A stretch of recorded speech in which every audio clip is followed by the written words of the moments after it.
it's never too late to stand up and fight. But there's no more turning the other cheek. Courage, my lords! Our time has come. Oh, yes. And no place for honor. I want them utterly, completely crushed. Where hatred has the upper hand. I will prove my worth to you when I destroy him! They will never let him live. Ivanhoe continues next Sunday, 9:20 on BBC1. The BBC, never afraid to try something new. There's powerful police drama with detective in a wheelbarrow. I'm in a wheelbarrow. This time it's personal. We go uphill and down dale with the adventures of three blokes in a bar. And there's live and uninterrupted coverage of international anvil throwing. And the long-awaited title clash live from Cleethorpes World Championship pan fighting. The BBC believes that great comedy comes from taking risks, so it allows writers and performers the freedom to take them. The BBC can only do this thanks to the unique way it is paid for, by you. And no season would be complete without a classic period drama. I mean, you've got my tankard!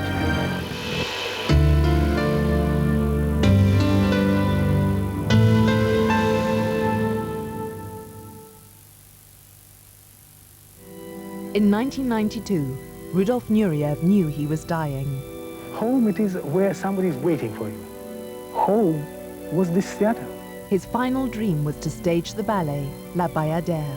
You have someone who's dying, and instead of his death, gives this wonderful ballet.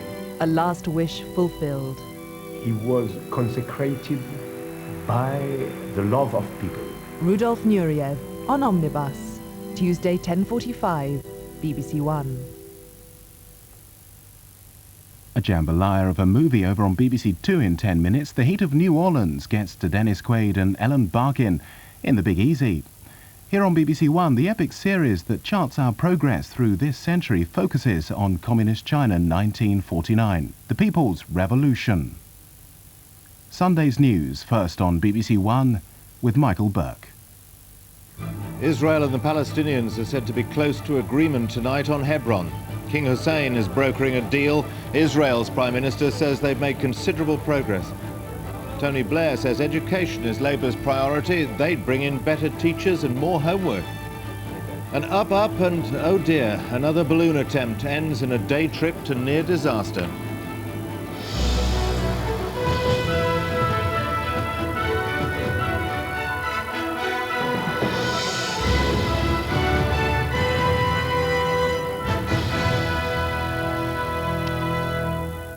Good evening. The deadlock between Israel and the Palestinians on the future of the West Bank city of Hebron may have been broken tonight.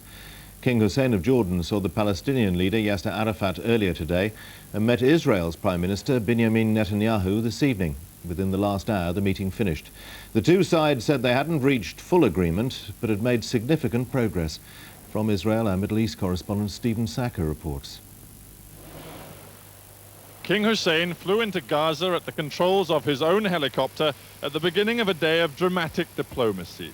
It was the king's first ever visit to Gaza, a sign of his determination to intervene to save a peace process deep in crisis.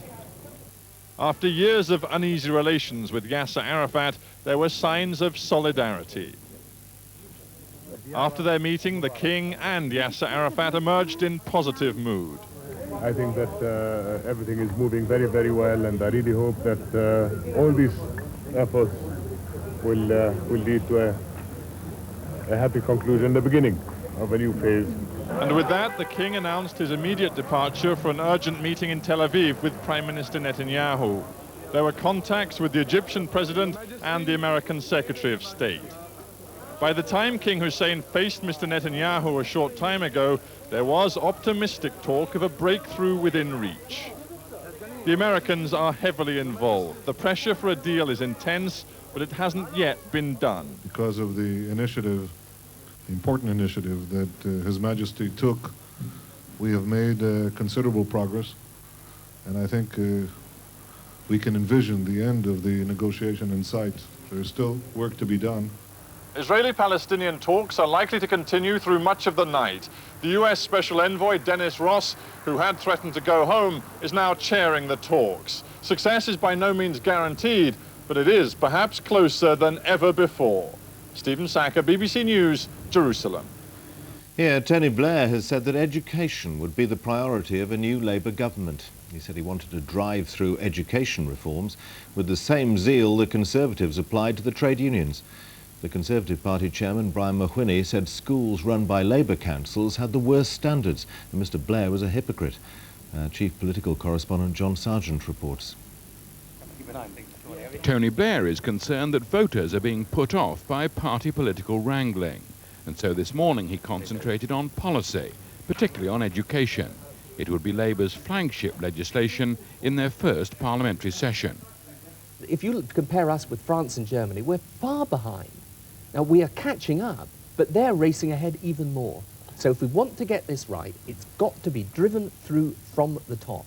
No holds barred. Now, this is my passion.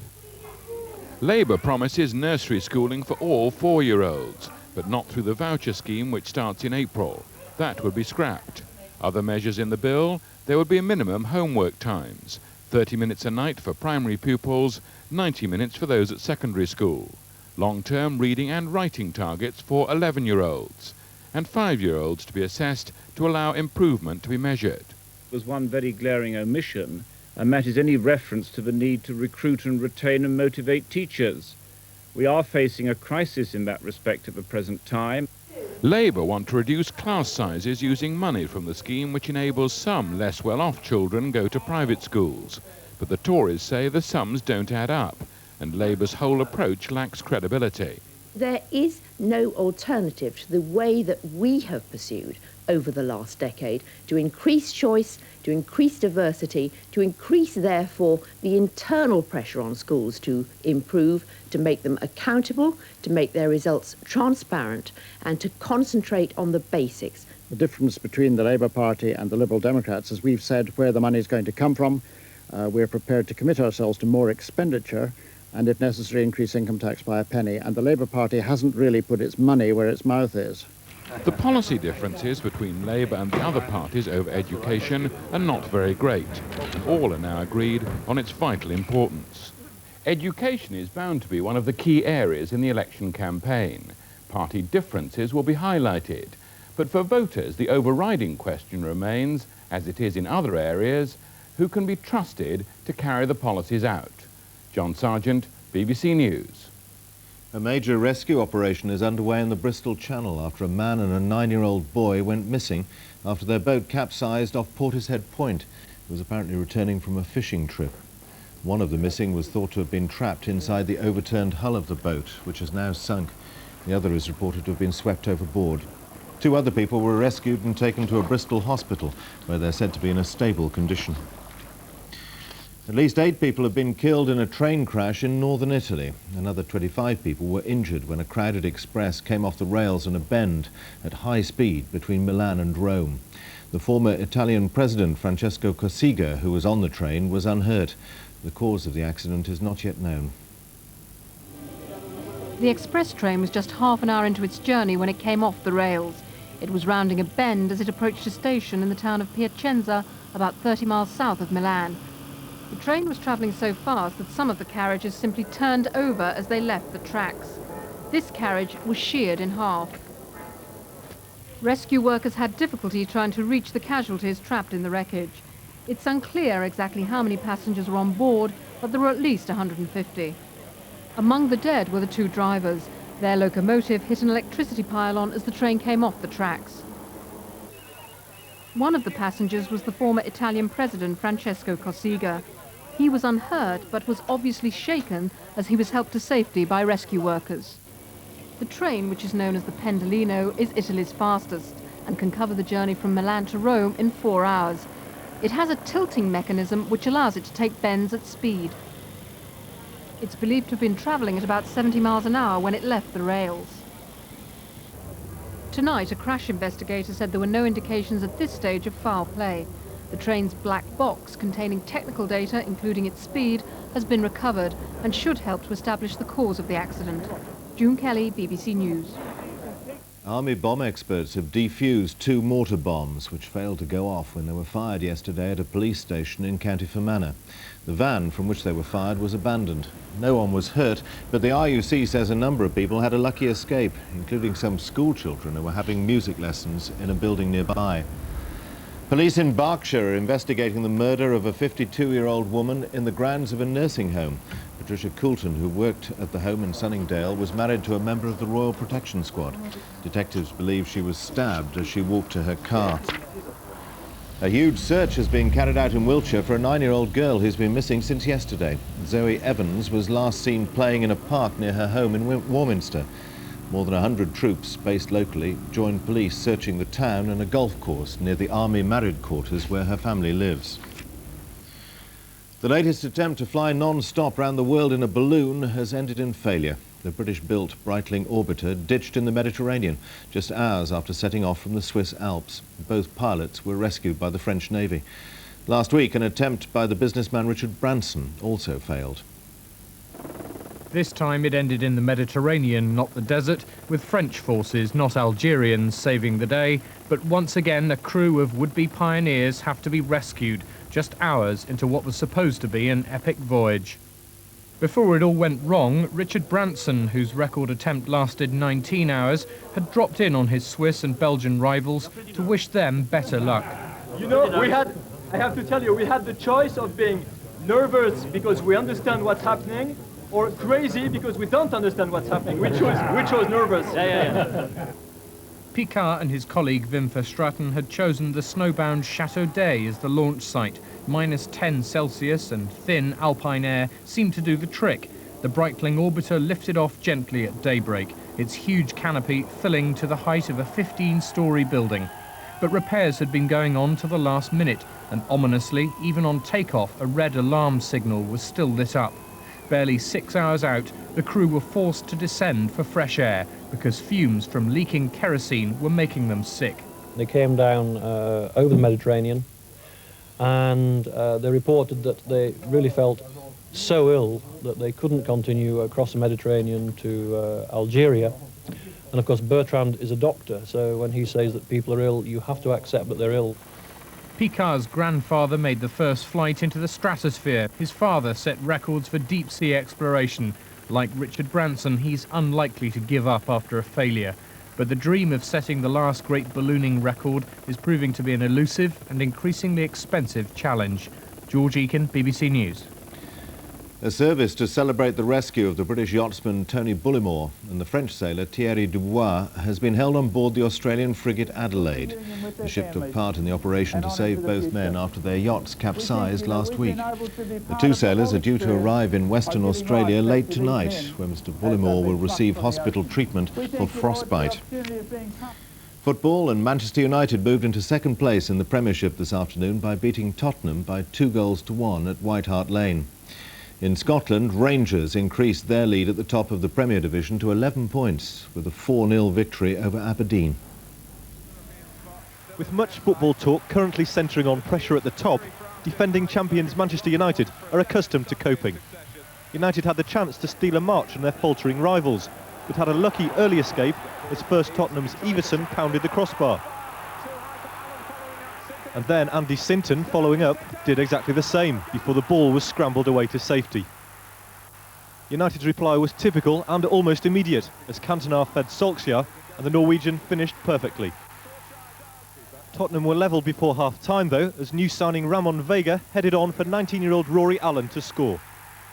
Spurs were seeking to avenge their FA Cup defeat against United a week ago, and Allen almost scored again in the second half, shooting into the side netting.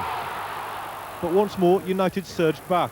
David Beckham picked up the ball, lined up his shot and scored a memorable goal to give his side the points. Scotland's reigning champions were in even more dominant form at Ibrox as Eric Boe Anderson outpaced the Aberdeen defence to put them ahead after 20 minutes. The Dane improved his reputation further before the break as he again applied the finishing touch for his 5th goal in 3 games. In the second half, Albert scored the 3rd, a penalty, and a comfortable victory was completed when Brian Laudrup scored in the closing minutes. That makes 7 successive wins for Rangers, as they move ever closer to their 9th title in a row. James Helm, BBC News. Tonight's main news again. Israel and the Palestinians say they're close to reaching agreement on the West Bank city of Hebron. That's all from the BBC Newsroom this weekend. Good night.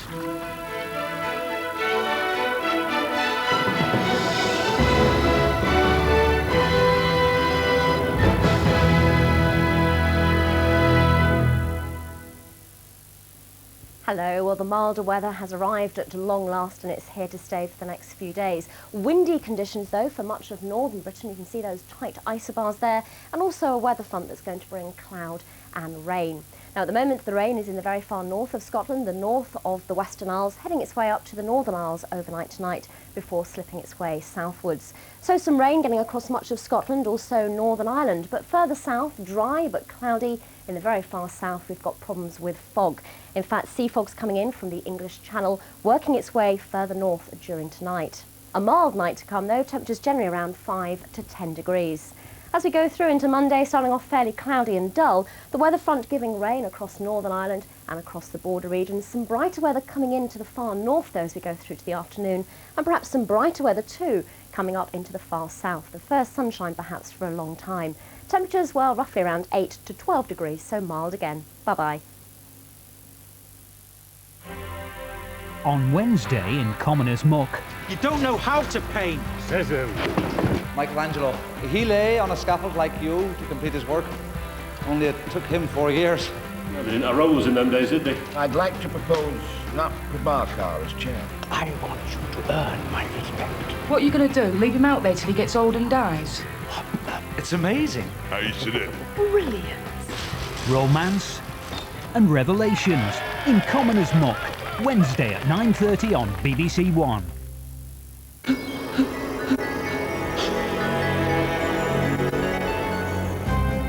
This month on Crime Watch UK, vivid clues to the man who raped a woman in Prestatyn in North Wales. He was armed, there were distinctive features, and he seemed to know the district well.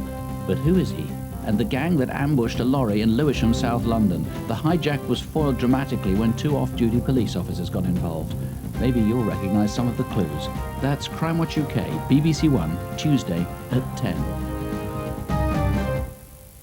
A watch on the future in 55 minutes. Michael Burke and guest thinkers discuss the nature of sex beyond the year 2000. Matters of this century concern us first on BBC1, A Revolution Remembered, the promise of communism for China in People's Century.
October 1949, victory celebrations in Beijing.